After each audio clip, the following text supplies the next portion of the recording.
வணக்கம் friends, welcome to my channel. நம்ம இன்றைக்கி அத்திக்காயை வச்சு கூட்டு செய்ய போகிறோம். இது வாய்ப்புண் வயிற்றுப்புண் எல்லாத்துக்குமே ரொம்ப நல்லது. இது நாட்டத்தி பழமையான மரம். நான் இதிலிருந்து கொஞ்சம் பழமும் காயும் எடுத்துகிட்டு வந்தேன். பழத்தில் ஏற்கனவே நம்ம ஜூஸ் செஞ்சு நான் ஒரு வீடியோ போட்டிருக்கேன். பார்க்கலைன்னா செக் பண்ணி பாருங்கள். இன்றைக்கி இந்த மாதிரி பிஞ்சை வச்சு ஒரு கூட்டு ரெடி பண்ண போகிறோம். எல்லா காயும் இந்த மாதிரி தட்டி எடுத்துக்கோங்க. இந்த மாதிரி எல்லா காயும் ஒன்று ஒன்றா தட்டி தண்ணியில் போட்டுக்கலாம்.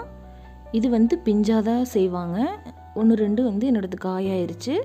நல்லா பிஞ்சாக இருந்தால் தான் இதுக்கு நல்லா வெந்து வரும், ரொம்பவும் டேஸ்ட்டாக இருக்கும். இது எல்லாத்தையுமே நல்லா தட்டி போட்டுட்டு கையில் நல்லா பிசைஞ்சு கழுவி எடுத்துட்டோன்னா ஓரளவுக்கு விதையெல்லாம் போயிடும். இப்போ ஒரு குக்கர் வச்சுட்டு இதை தட்டி வச்சுருக்கிற அத்திக்காயை சேர்த்துடலாம்.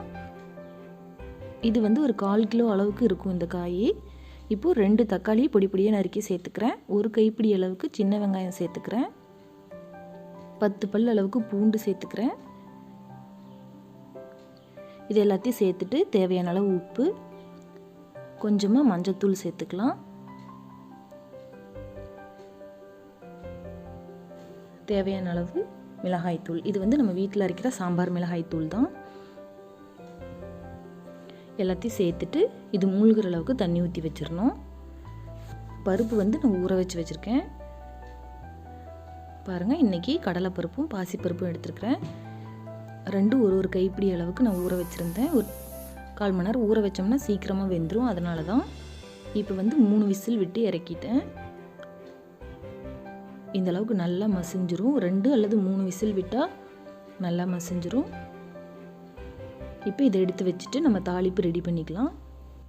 எப்போவாவது மார்க்கெட்டில் அத்திக்காயை பார்த்தீங்க அப்படின்னா கண்டிப்பாக வாங்கி ஒரு தடவை இந்த ரெசிபியை ட்ரை பண்ணி பாருங்கள். ரொம்பவே ஹெல்த்தியானது.